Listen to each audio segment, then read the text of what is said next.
మనకు తోట చూడండి ఒకసారి పండి కాసిందంటే అది ఇక్కడ అబద్ధమా ఇదేదో అని అనుకుంటా. చూడండి ఒకసారి ఇది మనకు పచ్చికాయ ఉంది, పండు ఉంది, దాంతో పాటు ఫ్లవరింగ్ ఉంది. ఇదంతా ఒక పక్కే ఇటు పక్క చూసుకుంటే ఆటోమేటిక్ గా మనం ఒకసారి ఇప్పుడు ఏరుకున్నామంటే మళ్ళీ 10 గంటలు సింపుల్ గా పడుతుంది అన్నట్టు.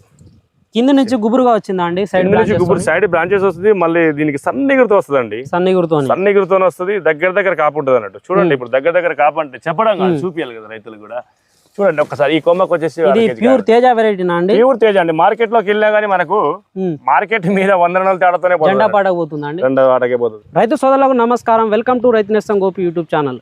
ఈ రోజు అయితే మనం మహబూబాద్ జిల్లాలోని మరిపడ మండలంలోని తాళావుకల్ గ్రామ పరిధిలోని చాపల తండాలో అయితే ఉన్నాము. సో ఇక్కడైతే మిరప సాగు చేస్తున్నటువంటి రైతులు అయితే ఉన్నారు. ఇక్కడ తోట అనేది సందర్శించడం అయితే జరిగింది. చాలా బాగా అయితే ఉంది. సో వారు ఏ విధంగా పండిస్తున్నారనే పూర్తి విషయాలను అయితే ఈ వీడియోలో తెలియజేస్తాను. అన్నగారు నమస్తే. అన్నగారు మీ పేరు చెప్పండి. పేరు భీముడు అండి. అన్న మీ తోట ఈ విధంగా ఉంది కదా, మీరు ఎటువంటి సీడ్ ఎంచుకున్నారు ఒకసారి ఫస్ట్ తెలియజేస్తారా? రైతు సోదరులకు అందరికీ నమస్కారం అండి. మనం ఈ సీడ్ వచ్చేసి మహాసీడ్స్ వాళ్ళది భావేశ్వరి అండి. భావేశ్వరి. ఓకే. ఈ సీడ్ సాగు చేయడం మనది ఈ సంవత్సరం కొత్త కదండి, పోయిన సంవత్సరం నుంచి నెక్స్ట్ ఇయర్ నుంచి చేస్తుంది. లాస్ట్ ఇయర్ నుంచి చేస్తున్నారు. అవునండి. సో ఇప్పుడు ప్రస్తుతం మీరు ఎన్ని ఎకరాలు ఈ విస్తీర్ణంలో సాగు చేస్తున్నారు? అంటే ఇది తోట మొత్తం సాగు చేయడం 3 ఎకరాలు సాగు చేస్తున్నారు. దీంట్లో 1 ఎకరం 10 గుంటలు మనం వచ్చేసి మహాసీడ్స్ వాళ్ళది భావేశ్వరి. ప్రెజెంట్ మనం చూసేది భావేశ్వరి. ఓకే.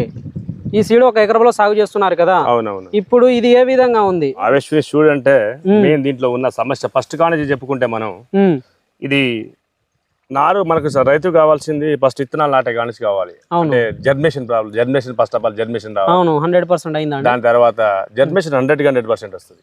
రేపు రైతు మనం చెప్పడం కాదు, వేసుకున్నా కానీ అదే మారి ఉండాలన్నట్టు. జర్మినేషన్ 100% వస్తుంది. మీరు నర్సరీలో ఇచ్చుకున్నా పర్లేదు, భూమి మీద వేసినా పర్లేదు. మీరు దేంట్లో వేసుకున్నారండి ఇది? అంటే నేను నర్సరీలో ఇస్తాను. ఎప్పుడు మీరు నర్సరీలో నేల మీద నర్సరీలో ఇస్తా. జర్మినేషన్ తర్వాత మనం తీసుకొచ్చి నేల మీద నాటినప్పుడు మొక్క అనేది మంచిగా బతకడం కావాలన్నట్టు.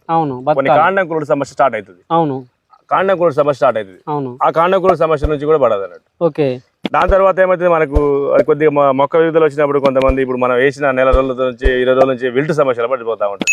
ఆ విల్ట్ని తట్టుకునే సామర్థ్య శక్తి అనేది దీనికి బాగుంటుంది. అంటే ఇమ్యూనిటీ పవర్ చాలా ఎక్కువ ఉంటుంది దీనికి. దీన్ని నాకు ఈ భావేశ్వరి మహాసీడ్స్ వాళ్ళ భావేశ్వరి నచ్చడానికి కారణం ఫస్ట్ ఆఫ్ ఆల్ దీనికి ఇమ్యూనిటీ పవర్ అనేది బాగుంటుంది అన్నట్టు. ఎందుకంటే అప్పట్లో వర్షాలు కూడా చాలా బాగా పడ్డాయి. మామూలు వర్షాలు కాదు. ఈ సంవత్సరం ఎంత వర్షాలు పడ్డాయి, పోయినసారి కూడా ఎంత వర్షాలు పడ్డాయి. 2 సంవత్సరాలు కూడా మామూలు వర్షాలు. పోయిన సంవత్సరం కూడా ఇదే యాస్టీస్ గా ఇట్లనే ఉంది తోట.